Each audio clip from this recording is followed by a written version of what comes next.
या रसूल अल्लाह उन्जुर हालना, या हबीब अल्लाह इस्मा क़ालना, इन्नना फी बहरि हम्मिम मुग़रक़ुन खुज़ यदी सहिल लना अश्कालना। गौसे आज़म बमने बेसरो सामा मददे, क़िबलाए दी मददे काबाए ईमा मददे। इंतज़ारे करमे तुस्त मने नीरा, ए खुदा जू ओ खुदा भी ओ खुदा दा मददे। बगिरदा बेबला उफ्तादा कश्ती, ज़ईफ़ानो शकिस्तारा तु पुश्ती। बेहक़्क़े ख़ाजाए उस्मान हारूनी, मदद कुन या मुईनुद्दीन चिश्ती। क़ादरियम नाराए या गौसे आज़म मीज़नम, दमज़ शाहे बरकतुल्लाह क़ुत्बे आलम मीज़नम। अऊज़ु बिल्लाहि मिनश शैतानिर रजीम। इन्नल्लाह व मलाइकतहु युसल्लूना अलन नबी, या अय्युहल्लज़ीना आमनू सल्लू अलैहि व सल्लिमू तस्लीमा।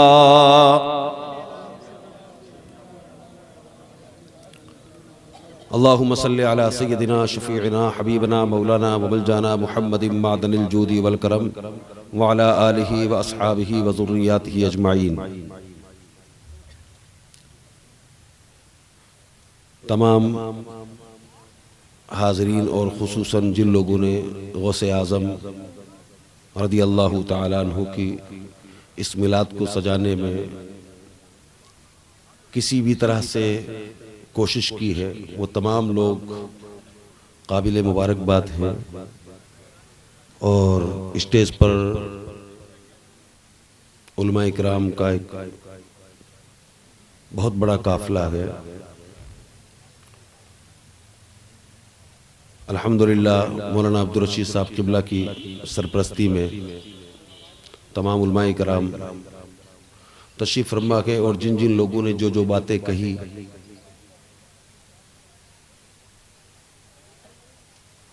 जो उनमें ज़रूरी बातें हैं, उनको समझकर उस पर अमल करने की हम सबको कोशिश भी करनी चाहिए। और इससे क़ब्ल कि मैं कुछ मारूज़ात पेश करूं, सबसे पहले अल्लाह की बारगाह में दुआ करता हूं कि मौला मुझे हक़ कहने, आप सबको हक़ सुनने और हम सबको उस हक़ पर अमल करने की तौफ़ीक़ अता फ़रमाए।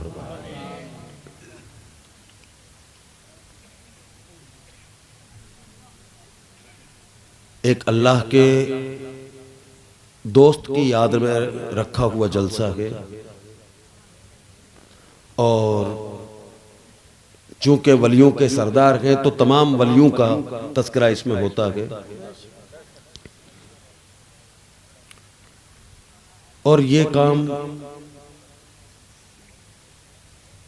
जो आज हम कर रहे हैं, ये अल्लाह की सुन्नत भी है। दो काम ऐसे होते हैं जो काम खुद अल्लाह फरमाता है, फिर हमसे कहता है तुम भी करो।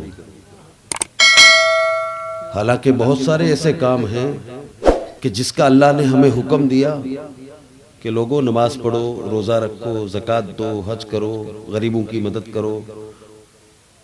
तमाम कामों का हमें ऑर्डर दिया, हुक्म दिया, और वो हमें करना है। अल्लाह खुद नहीं करता है, नमाज अल्लाह नहीं पढ़ता, रोज़े अल्लाह नहीं रखता, वो इन तमाम चीज़ों से पाक। लेकिन दो काम ऐसे हैं जो पहले अल्लाह फरमाता है, उसके बाद हमसे कहता तुम भी करो। उनमें एक काम तो ये है कि लोगों, मैं अपने महबूब पर दरूद भेजता हूँ, तुम भी भेजो। और एक दूसरा काम यह है कि लोगों, मैं भी अपने इन नेक बंदों से, अपने इन दोस्तों से मोहब्बत करता हूँ, तुम भी करो। तो अल्लाह के दोस्तों से मोहब्बत करना ये खुद अल्लाह की सुन्नत है। और अल्लाह की दोस्ती से बढ़कर के कोई चीज हो भी नहीं सकती। मैं आपके सामने, चूंकि अभी नकीब इजलास ने मुझे कहा खतीब हिंदुस्तान, मेरा ख्याल है मुझे राजस्थान के बाहर भी कोई नहीं जानता, वो एक मोहब्बत की वजह से कहा जाता है, और मैं आप ही की तहसील का रहने वाला हूँ, और मैं चाहता हूँ कि मैं थोड़ी देर आपको जो बातें कहूँ उनको आप समझें, और समझने के बाद में किसी एक बात पर भी, इतने बड़े मजमे में से किसी एक आदमी ने भी अमल कर लिया तो मेरा ख्याल है आज का ये जलसा करवाने वाले लोग भी कामयाब, सुनने वाले लोग भी कामयाब, और बोलने वाले लोग भी कामयाब। और हम जिस अब्दुल कादिर जिलानी की याद में इस बज़म को सजाए बैठे हैं, उनका मामला यही तो था कि अगर एक निगाह पड़ जाती तो चोर अब्दाल बन जाते। तो आज अगर उनके जलसे में उनकी और अल्लाह की दोस्ती की बातें करते करते कोई एक ऐसा दिल धड़क जाए जो अल्लाह का दोस्त बन जाए, क्योंकि गौसे पाक ने कुतुब बनाने, अब्दाल बनाने और वली बनाने छोड़े नहीं हैं, बल्कि ये वो दर है कि हर सुबह और हर शाम को कोई ना कोई कुतुब और अब्दाल बन के निकलता है। और जिनकी नजरों का ये आलम कि अगर उनका चाहने वाला पश्चिम में हो और वो पूरब में हो तो वो उनकी बात को सुनते हैं और उनकी मदद करें। एक चीज तो मैं पहले, अगर कोई लोग ये सोचते हैं कि साहब गौसे पाक को इतना बड़ा पावर दिया किसने,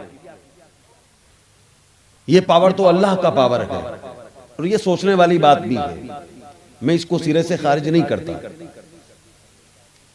यानी गौसे पाक किसी मुर्दे से कहें उड़ जा और वो उड़ जाए, ये तो अल्लाह का काम था, गौसे पाक ने क्यों किया और कैसे हुआ,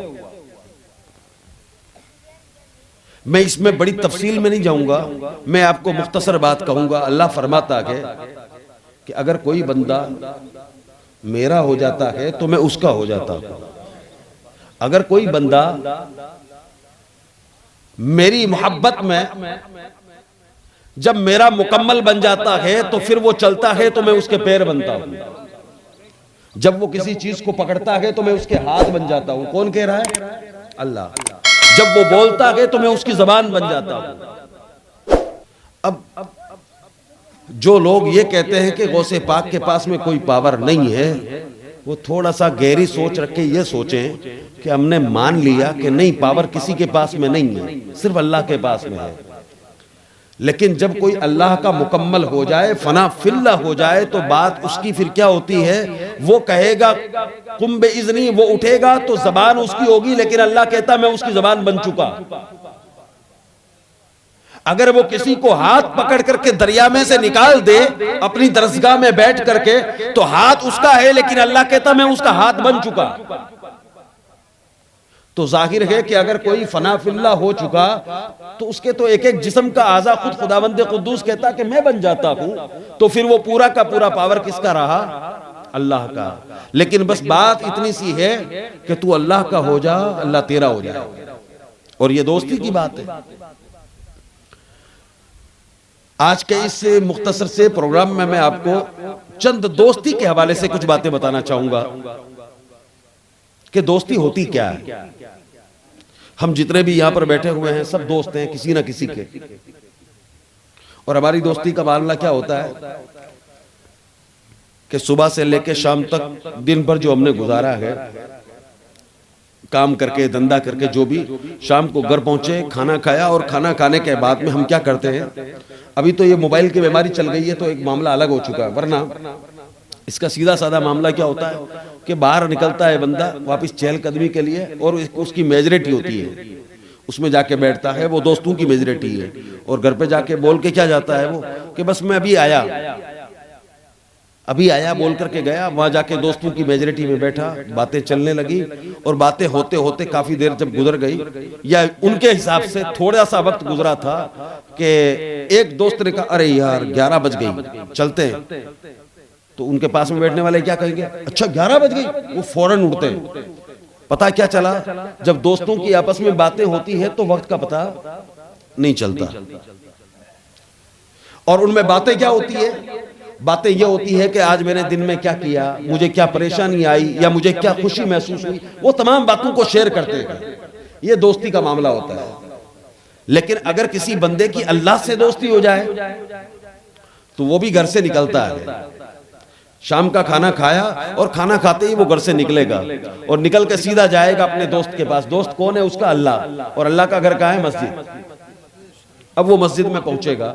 मस्जिद में पहुंचने के बाद में वो अल्लाहु अकबर कह करके और अपने दोस्त से बातें शुरू करेगा। उसकी बातें शुरू होगी। वो अल्लाह से कहेगा सुब्हानक अल्लाहुम्मा व बिहम्दिका व तबारक अस्मुका व तआला जद्दुका व ला इलाहा गैरुक। वो जब अल्लाह की बड़ाई बयान करने लगेगा तो अल्लाह खुश हो जाएगा और अल्लाह खुश होने के बाद में उस बंदे से वापस पूछेगा, ए मेरे प्यारे दोस्त आगे बोल, आगे क्या बोलता है? तो कहेगा अल्हम्दुलिल्लाहि रब्बिल आलमीन, मौला तमाम तारीफें तो तेरे खातिर है। अल्लाह को और पसंद आएगा और मेरे बंदे चाह बोल, क्या बोलता है? वो कहेगा रहमानिर रहीम मालिक यौमिद्दीन इय्याका नअबुदु व इय्याका नस्तईन। बंदा बातें करता जाएगा। अल्लाह जब बहुत ज्यादा राजी होगा तो अपने दोस्त से पूछेगा, ए मेरे प्यारे दोस्त चाहता क्या है? तो कहेगा इहदिनस सिरातल मुस्तकीम सिरातल लदीना अनअमत अलैहिम गैरिल मगदूबि अलैहिम वलद्दाल्लीन। वो अपनी चाहत बयान करेगा। ये उनकी गुफ्तगू होगी। किसकी? अल्लाह और बंदे की। अच्छा, आपने नमाज के बारे में सुना होगा, कहा जाता है कि जब तुम नमाज पढ़ने जाओ तो नमाज पढ़ते वक्त ये तसव्वुर किया करो कि मैं अल्लाह को देख रहा हूं। अगर ये नहीं कर सकते तो ये किया करो कि अल्लाह मुझे देख रहा है। ये तसव्वुर होना चाहिए। लेकिन ये आम लोगों के लिए है, खास लोगों के लिए ये तसव्वुर नहीं होता। खास लोगों के लिए तो ये मामला होता है कि जब कोई अल्लाह का दोस्त सजदा करता है तो वो कहता है सुब्हान रब्बियल आला। वो 3 बार गिन के नहीं बोलता, वो कहता है सुब्हान रब्बियल आला, सुब्हान रब्बियल आला, सुब्हान रब्बियल आला। वो कहता जाता है। फिर उसके बाद में उसे आवाज आती है, मेरे बंदे मैंने तेरा सजदा कबूल कर लिया, सर उठा ले। उसको सिर्फ ये नहीं कहा जाता कि तू 3 बार की सिर्फ कर ले मुकम्मल तस्बीह और खड़ा हो जा, बैठ जा, नहीं। क्योंकि आपस में उनका अच्छा हम लोग जब नमाज पढ़ते हैं ना या मस्जिद में जाके बैठते हैं तो होता क्या है, जुमा का टाइम है 1:55 का और 1:57 अगर हो गई, मौलाना अब्दुल रशीद साहब ने तकरीर कर ली तो सामने बैठे हुए तमाम लोग एक नजर इमाम साहब पे, एक नजर घड़ी पे। कुछ लोग तो इतने बेशरम है वो इमाम साहब को घड़ी दिखा हुए इशारा भी करते हैं। यहाँ तो अल्हम्दुलिल्लाह आप लोग तो बहुत अच्छे हैं, दूसरी जगह की बात कर रहा हूं मैं, ऐसा भी होता है। हालांकि मैं जानता हूं आप लोग समझदार लोग हैं, आप तो मस्जिद में बैठने के बाद में यही चाहते हैं कि बहुत देर तक बैठे। ये उन लोगों की बात है जो जाहिलों के गांव है ना, उनकी बात कर रहा हूं मैं। वो उनका दिल मस्जिद में नहीं लगता। मस्जिद में दिल नहीं लगना ये बहुत बड़ी बीमारी है। आपको मैं एक बात बताऊं, इमाम जाफर सादिक, ये भी अल्लाह के वली और हुजूर के बेटे, इमाम हुसैन के बेटे, हुजूर की आल में से। तो इमाम जाफर सादिक से किसी ने पूछा कि आप बताएं सरकार कि मेरे पास ईमान है या नहीं है, इसका मुझे पता कैसे चलेगा? तो इमाम जाफर सादिक ने फरमाया 3 बातों का ध्यान रखना। कहा क्या? कहा एक तो तुम मस्जिद में जाओ और तुम्हारा मस्जिद में दिल लगे तब तो ईमान है, और मस्जिद से भागने का दिल करे तो ईमान नहीं है। बहुत गहरी बात है ये। जो लोग मस्जिद में जाते हैं, थोड़ी देर बैठे या 4 रकात नमाज पढ़ी, फटाफट और उठ के भागने की जो कोशिश करते हैं ना, उनका दिल मस्जिद में नहीं लगता है। और जिनका लगता है वो क्या करते हैं कि वो जैसे ही 4 रकात पढ़ लिए वो सोचते हैं यार थोड़ी देर में और बैठ करके अल्लाह की बारगाह में कुछ तस्बीह पढ़ूं, या फिर उनका मन करता है चलो अब मेरी कुछ गुफ्तगू हो गई, अब जो अल्लाह ने मेरे पास मैसेज भेजा है वो तो पढ़ लूं, क्या क्या आ गया। आपस में जब किसी से दोस्ती होती है तो मैसेज भी भेजा जाता है, कॉल भी किया जाता होता है ना ऐसा। जब अल्लाह को कॉल करना हो तो अल्लाह अकबर कह करके डायरेक्ट बात शुरू कर दो, और जिस दिन दोस्त बन जाओगे उस दिन वीडियो कॉल शुरू हो जाएगी। समझ रहे हैं आप बात को? जिस दिन आपकी दोस्ती का मर्तबा बढ़ करके और 5G से ऊपर चला जाएगा, डायरेक्ट वीडियो कॉल होगी, अल्लाह तुम्हें और तुम अल्लाह को देखोगे। और जब तक ऐसा नहीं होता, कॉल करो अल्लाहू अकबर कह करके, चाहे ये 2G वाली बात है, लेकिन बात मुकम्मल होगी। और अगर ऐसा करते करते थोड़ी देर गुफ्तगू कर चुके और शर्मिंदा हो अपने गुनाहों पर, तो जाके अल्लाह का भेजा हुआ मैसेज कुरान पढ़ने लग जाओ, तुम्हारा ईमान ताज़ा। सुभान अल्लाह, सुभान अल्लाह, क्या बात। ये जो कुरान है ना, ये अल्लाह की तरफ से भेजा हुआ मैसेज है। तो जो दोस्ती होने लगती है जिसकी अल्लाह से, और जिसके दिल में अल्लाह की मोहब्बत घर करती है, वो 4 रकात नमाज पढ़ने के बाद वो उठ के भागता नहीं है। वो कहता है यार मैं शुक्राने की 2 रकात और पढ़ लूं। अगर वो पढ़ चुका तो कहता है कुरान की तिलावत कर लूं। वो कर चुका तो कहता है थोड़ी देर गिड़गिड़ा के दुआएं कर लूं। क्या बात है। नाराए तकबीर, नाराए रिसालत। अल्हम्दुलिल्लाह हमारे शहर काजी तशरीफ लाए, इनकी दुआओं के साथ कुछ बातें और बोलता हूं मैं आपको। एक बार दरूद शरीफ पढ़ लें। अल्लाहुम्मा सल्ली अला सय्यिदिना व शफीना व नबीना सल्लल्लाहु अला मुहम्मद व अला आले मुहम्मद सल्लल्लाहु तआला अलैहि वसल्लम। तो जब आप थोड़ी देर और मस्जिद में बैठेंगे, आपका दिल लगेगा तो समझ लो ईमान है, और आपका उठ के भागने का मन करता है तो ईमान नहीं। दूसरी बात, इमाम जाफर सादिक फरमाते हैं, तुम कुरान को खोल के पढ़ने लगो, अगर कुरान पढ़ने में तुम्हारा मन लगता है तो ईमान है, और मन नहीं लगता तो ईमान नहीं। कितने ऐसे लोग हैं जिनको कुरान पढ़ना आता है, मगर साल साल भर वो कभी कुरान को खोल के नहीं देखते। हम सब सुन्नी जन्नती भाई है ना, हम अपने आप को पक्के सुन्नी, टनाटन सुन्नी कहते हैं ना। ये हम सब की गलत फहमी है। कुरान मुकद्दस जैसी हिदायत वाली किताब, जिसके बगैर हमें हिदायत मिल ही नहीं सकती, उसको हम छूते नहीं है। हो सकता है मुझे कभी दोबारा आप ना बुलाओ, लेकिन मैं आपको एक बात बता दूं, ये जलसे करने से आपको जन्नत कभी नहीं मिल सकती। सही, इनसे नहीं मिलेगी। अल्लाह और उसके रसूल को राजी करने का ये जरिया नहीं है। ये हमारा अमल कुछ हद तक अल्लाह की कुर्बत की तरफ हमें ले जा सकता है, मगर कुरान से दूरी हमें कभी कामयाबी की तरफ नहीं जाने देगी। हम कुरान से दूर रह करके, कुरान को हमने सिर्फ एक तावीज की तरह अपने ताक में रखा हुआ है, इससे काम नहीं चलेगा। जब से हमने कुरान को छोड़ा है, समझ लो कि हमारी दुनिया और आखिरत दोनों तबाह हो चुकी है।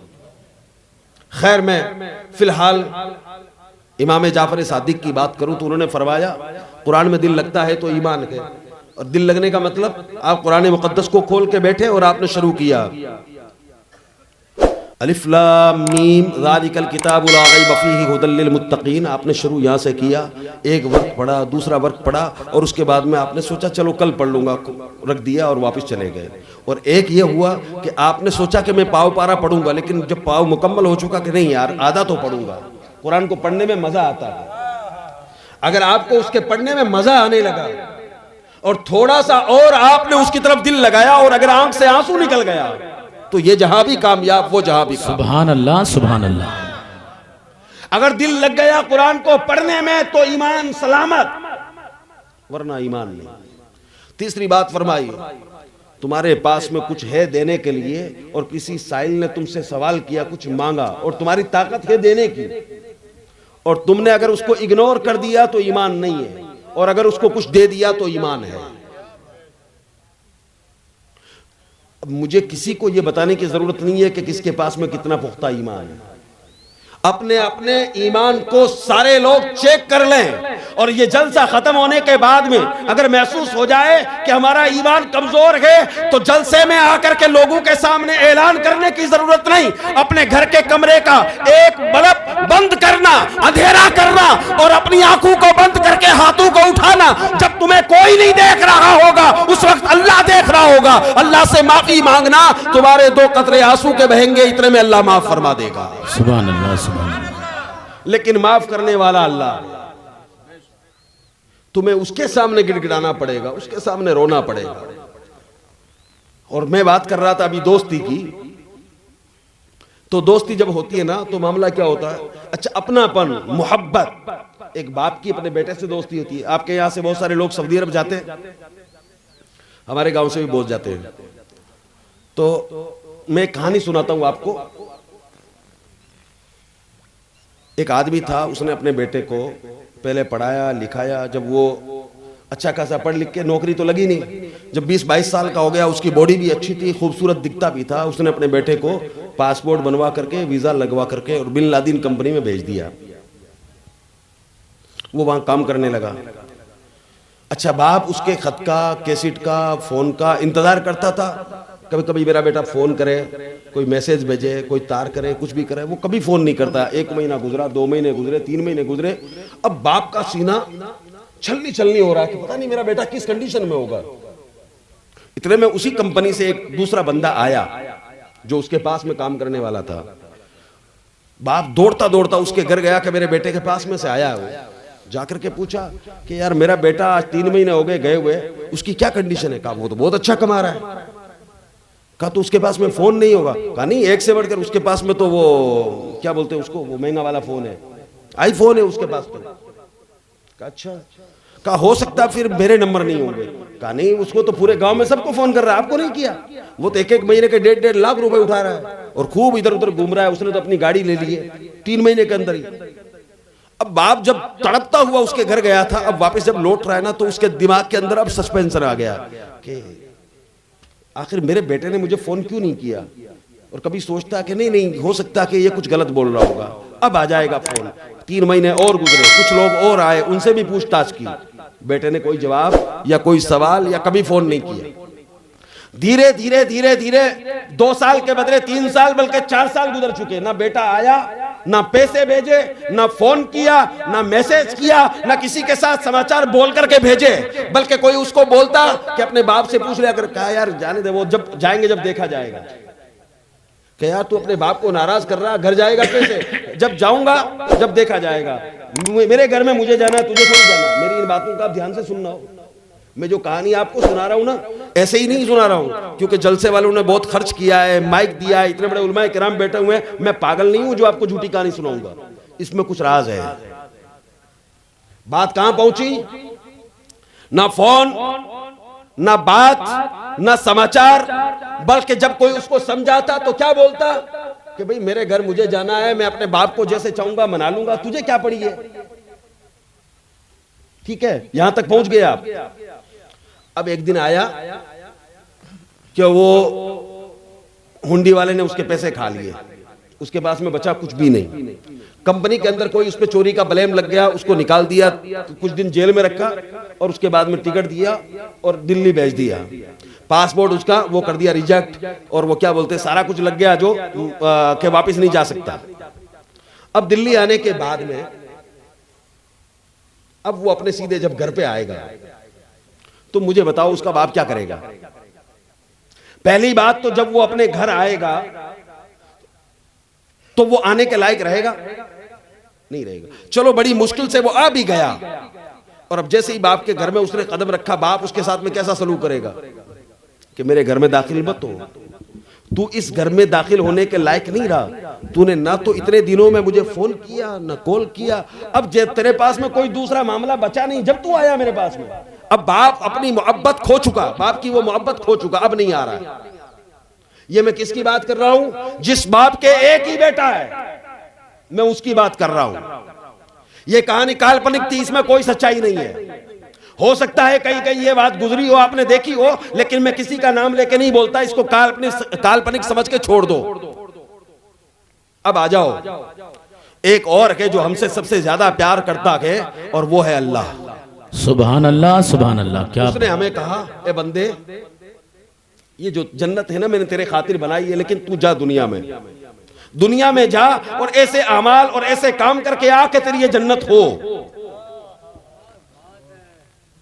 अब वो बंदा आया दुनिया में, अब दुनिया में तो आ गया। दुनिया में आने के बाद में वो ऐशो इशरत में फंसा। उसके पास में जबान थी जिसे वो अल्लाह अकबर कहकर के कॉल लगा सकता था, मगर नहीं लगाया। उसके पास में कान थे कि जिससे वो उसके मैसेज को सुन सकता था मस्जिद के स्पीकरों से, मगर उसने नहीं सुना। न कभी उसने मैसेज पढ़ा, न कभी मैसेज भेजा, न कभी उसने अल्लाह को कॉल किया यानी नमाज पढ़ी, न कभी बात की। उल्टा अगर मौलाना अब्दुल रशीद साहब उसको समझाते कि भाई तुझे वापस वहीं लौट के जाना है, कि यार मैं अपनी जगह पर मैं जाऊंगा, तुझे क्या पड़ी है, मुझे अपनी कब्र में जाना है, सुनते हैं ना ये चीज। अब मुझे बताओ, अगर उन हालात को हम अपने सर पे लाद करके और वापस अपनी कब्र में चले गए और अल्लाह ने कह दिया मेरे बंदे तूने इतने सालों तक तो मुझे याद ही नहीं किया, अब वापस आया जब तेरे पास कुछ नहीं बचा है, तू रो के मेरे पास में आया, उस वक्त हम क्या जवाब देंगे? अगर इस दुनिया से जाने से पहले तुमने अल्लाह से दोस्ती कर ली तो फिर तुम्हारी कब्र ही जन्नत है, और अगर तुमने अल्लाह से दुश्मनी कर ली तो फिर ये दुनिया ही तुम्हारे लिए जहन्नम है, यहीं से जहन्नम शुरू है। इसलिए सिर्फ ये मत करो कि अल्लाह के दोस्त कैसे कैसे थे, हां याद करो कि गौसुल आजम अल्लाह के दोस्त, गरीब नवाज अल्लाह के दोस्त, हमीदुद्दीन अल्लाह के दोस्त, ये तमाम अल्लाह के दोस्त थे। लेकिन सिर्फ उनको याद करने से तुम्हारा काम नहीं बनेगा, तुम्हें भी अल्लाह से दोस्ती करनी होगी। सुभान अल्लाह, सुभान अल्लाह। एक बात मैं और बता दूं आपको, लोग कहते हैं कि साहब अल्लाह से दोस्ती तो बहुत मुश्किल काम है, ये झूठ बात है। इतना बड़ा ये उलमाए किराम का ये मजमा है और आप तमामी हजरात बैठे हुए हैं, ये सबसे बड़ा झूठ है कि अल्लाह से दोस्ती बहुत मुश्किल काम है, सबसे बड़ा झूठ है। सबसे आसान काम है अल्लाह से दोस्ती करना।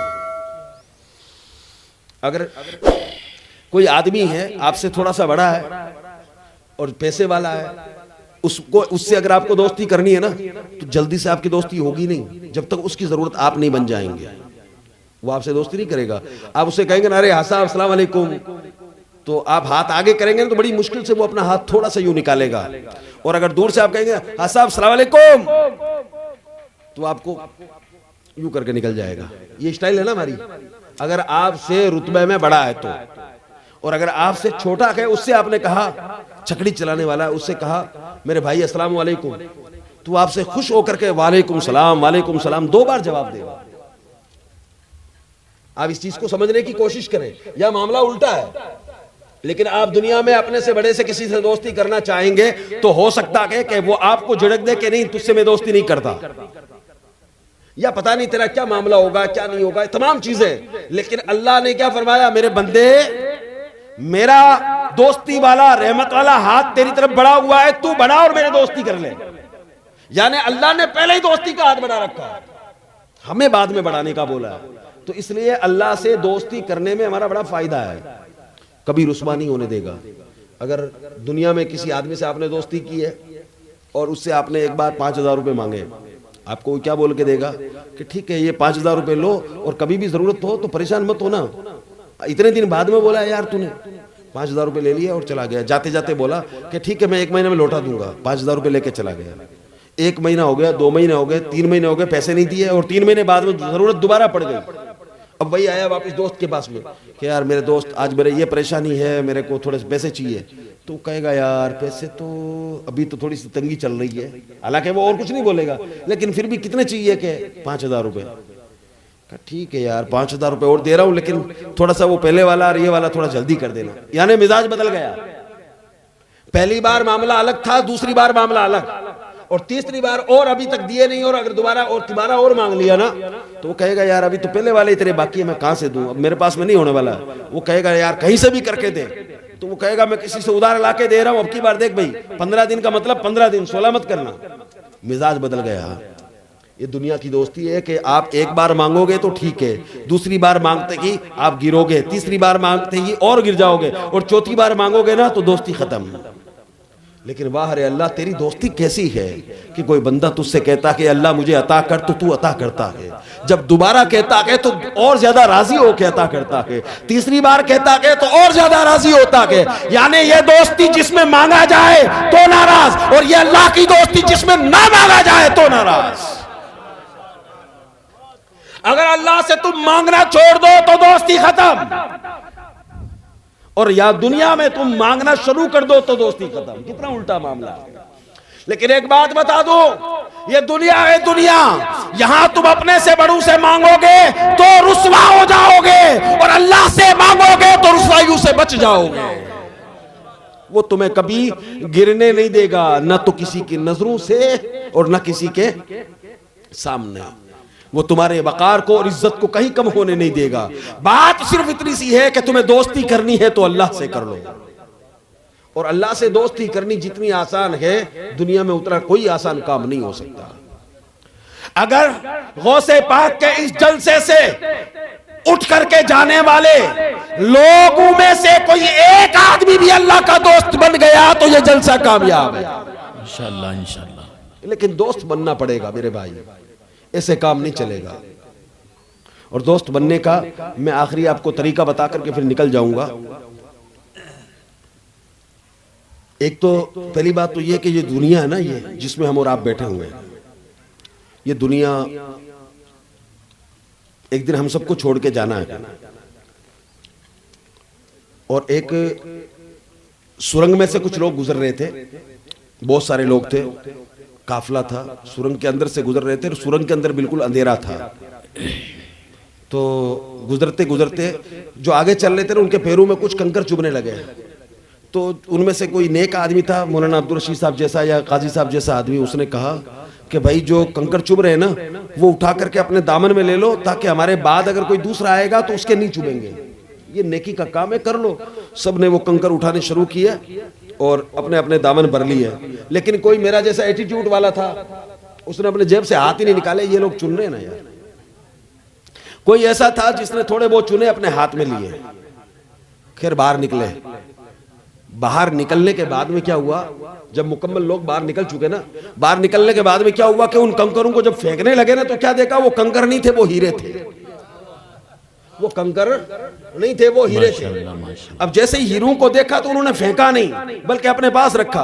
अब मुझे बताओ, वहां पर सबसे ज्यादा खुश कौन था? जिसने सबसे ज्यादा अपने झोले भर लिए थे। अच्छा, क्या समझ के भरे थे? नेकी समझ करके कि मेरे बाद में किसी को परेशानी ना हो।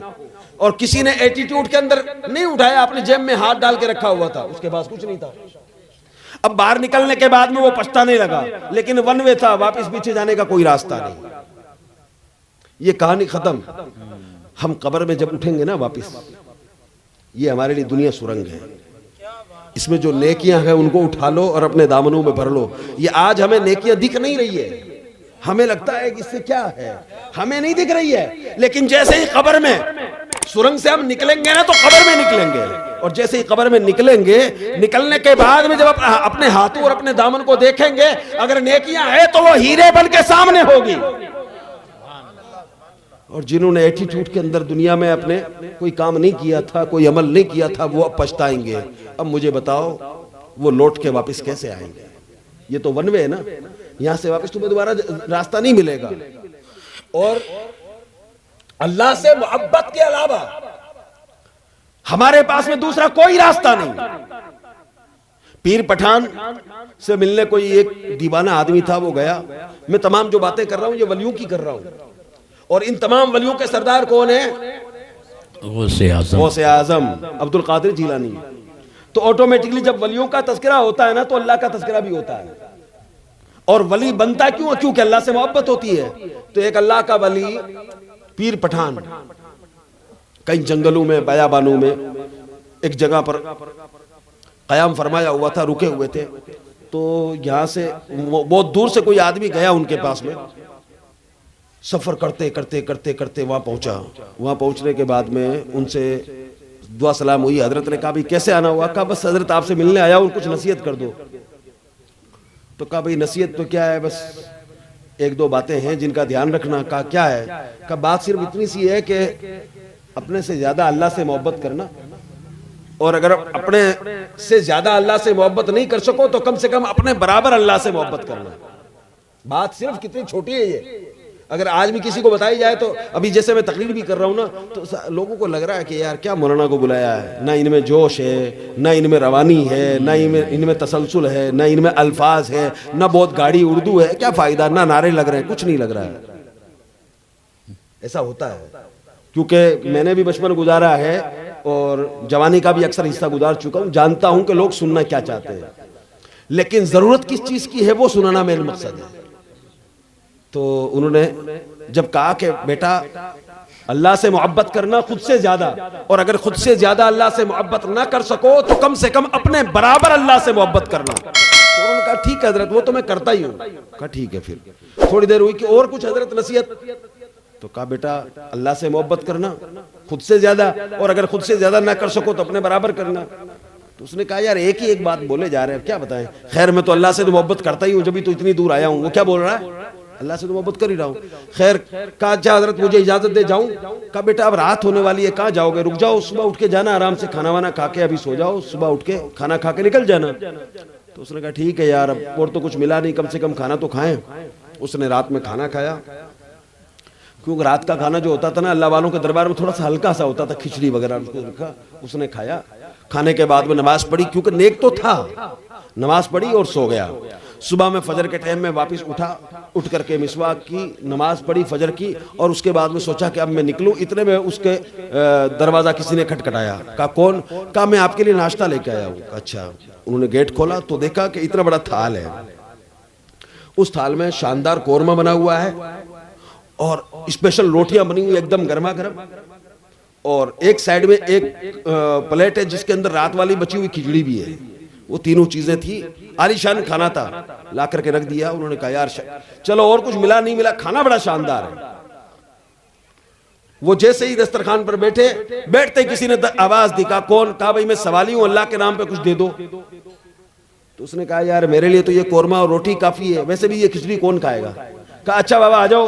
उन्होंने जाके खिचड़ी उसको दे दी, उसने खिचड़ी खा ली और वो चला गया। उसने कोरमा रोटी आराम से खाई, खा करके फिर शुक्र अदा किया अल्लाह का, और उसके बाद में गए वापस, क्या हजरत से वापस मिल तो लूं। जाके कहा अच्छा हजरत अब मुझे इजाजत दे, मैं जाऊं। कहा बेटा जाओ, लेकिन बेटा मेरी नसीहत याद रखना। कहा क्या हजरत? कहा मैंने कहा था ना कि अल्लाह से मोहब्बत करना खुद से ज्यादा, और अगर खुद से ज्यादा ना कर सको तो अपने बराबर तो करना। तो उसको गुस्सा आने लग गया। कहा क्या हजरत बार बार एक ही एक बात किए जा रहे हो, मैं तो वैसे ही अल्लाह से ज्यादा मोहब्बत करता हूं। मैं आया था इतनी दूर से कि कोई ना कोई अच्छी नसीहत होगी, आप एक ही एक बात बार बार रट लगाए हुए हो। तो कहा बेटे अगर तू अल्लाह से खुद से ज्यादा मोहब्बत करता तो आने वाले अल्लाह के नाम पे मांगने वाले साइल को कोरमा देता और तू खिचड़ी खाता। क्या बात है, बिल्कुल सही। और अगर तू अपने बराबर भी समझता तो अपने साथ बिठा के खिलाता। तूने रात की खिचड़ी अल्लाह के नाम पे देके साबित किया कि तू खुद से ज्यादा अल्लाह से मोहब्बत नहीं करता। समझ में आ रही है आपके बात? अगर आपसे कोई अल्लाह के नाम से मांगे और उस वक्त तुम खुद के लिए अच्छा सोचो और उसको कुछ कम कर दो, तो समझ जाना कि तुमने अल्लाह से मोहब्बत की नहीं है। अल्लाह से मोहब्बत ऐसी नहीं होती है। अल्लाह से मोहब्बत कैसी होती है ये तो इमाम हुसैन वालों के घर वालों ने बता दिया। कैसी मोहब्बत थी कि दस्तरखान लगा हुआ है और दस्तरखान पर बैठे हुए सारे लोग खाना खा रहे हैं। मैं पहले गौसे पाक के अंडर में रहने वाले वलियों की बात कर रहा था, अब गौसे पाक के नाना की और दादा की बात कर रहा हूं। सुभान अल्लाह। क्योंकि ये मामूली लोग नहीं है, ये लोग मामूली नहीं है, क्योंकि ये वो खानदान है कि जिस खानदान के लोग जब देने पे आते हैं तो इतना देते हैं कि जरूरतें खत्म हो जाए। वाह सुभान अल्लाह सुभान अल्लाह। बेशक हातिम ताई का पोता और इमाम हुसैन का पोता दोनों एक जगह बैठे और बैठ करके कहते हैं मेरा दादा इतना बड़ा दानवीर था, इतना बड़ा दानवीर था। हातिम ताई के पोते ने कहा इमाम हुसैन के पोते से कि मेरे दादा की ये कंडीशन थी कि एक कमरा बनाया जिसके 4 दरवाजे थे, एक ही फकीर एक दरवाजे से आता उसको दिया जाता, वही फकीर लौट के दूसरे दरवाजे से आता फिर दिया जाता, वही फकीर तीसरे दरवाजे पे आता फिर दिया जाता, वही फकीर चौथे दरवाजे पे आता फिर दिया जाता। यानी कि कभी भी उसको मायूस नहीं लौटाते। ये आम बात है कि एक भिखारी को एक दिन में कोई दोबारा नहीं देता, लेकिन हातिम ताई हर 4 बार देता था। तो इमाम हुसैन का पोता मचल के कहता है ए हातिम ताई की औलाद चुप हो जा, वो तेरा दादा होगा कि जिनके पास में अगर कोई जरूरतमंद एक बार मांगता तो जरूरत पूरी ना होती। अरे ये मेरे दादा थे कि जिनके दर से एक बार किसी को भीख मिल जाती तो जमाने भर में लुटाता था। वाह वाह वाह सुभान अल्लाह। नारे तकबीर, नारे रिसालत, जश्न गौसुल वरा कॉन्फ्रेंस जिंदाबाद जिंदाबाद। क्या बात। मैं उस दादा का पोता हूँ कि जो जिस दर से एक बार मिल जाता दोबारा कभी वो हाथ बढ़ाता नहीं था, हाथ खाली लुटाने के लिए बढ़ाता था। इमाम हुसैन का बेटा कौन? इमाम ज़ैनुल आबिदीन। अल्लाह अकबर। इमाम ज़ैनुल आबिदीन का दस्तरखान। लेकिन ये लोग कैसे रहम करने वाले लोग थे। दस्तरखान लगा हुआ है, एक आदमी ने खाना खाया और खाना खाने के बाद में हाथ धो लिए और बाहर निकलते निकलते वापस मुड़ के आया। वापस मुड़ के आके कहने लगा कि हुजूर आपने मुझे पहचाना? तो आपने फरमाया मैंने तुझे उसी वक्त पहचान लिया था जब तू मेरे घर में दाखिल हुआ था। कहा कौन हूं मैं? कहा तुम वो हो कि जब मैदान करबला से लुटा हुआ कारवां औरतों का जा रहा था और मैंने कहा था कि औरतों को पीछे कर दो ताकि पर्दे की हिफाजत हो सके, तो तूने धक्का मार करके मुझे गिराया था। अल्लाह अकबर। वो लरजने लगा। कहा आपने मुझे पहचान लिया फिर भी इतना अच्छा खाना खिलाया? कहा वो जब हम तेरे पास आए थे तो वो तेरा कैरेक्टर था, आज तू यहाँ आया है तो ये हमारा कैरेक्टर। सुभान अल्लाह सुभान अल्लाह। बेशक पता चला हुजूर के घर वाले जैसा रहम करने वाले दुनिया में कहीं नहीं मिल सकते। और गौसे पाक कौन है? गौसे पाक कौन है? ये हुजूर के घर वाले ही तो हैं, हुजूर की हाल ही तो है। जी जी जी। मैं आपको सिर्फ एक पैगाम देके जा रहा हूं मेरे प्यारे सुन्नी जन्नती भाइयों, उस वक्त तक मरना मत जब तक कि तुम मुकम्मल मोमिन ना बन जाओ। और मुकम्मल मोमिन वही होता है जो अल्लाह से दोस्ती कर लेता है। सुभान अल्लाह। और जहां तक बात गौसे आजम की है तो एक वाकया मैं सुना दूं आपको कि एक कोई पीर साहब का कोई मुरीद था, तो उसने कहा कि हमारे पीर साहब उसी को मुरीद बनाते हैं जो ईमान की हालत में जिसे मौत आती है, और जिसको ईमान की हालत में मौत नहीं आती है उसको मुरीद बनाते ही नहीं है। तो गौसे पाक के मुरीद ने कहा कि मेरा पीर वो है कि जिसको मुरीद बना ले ताकि उसको इस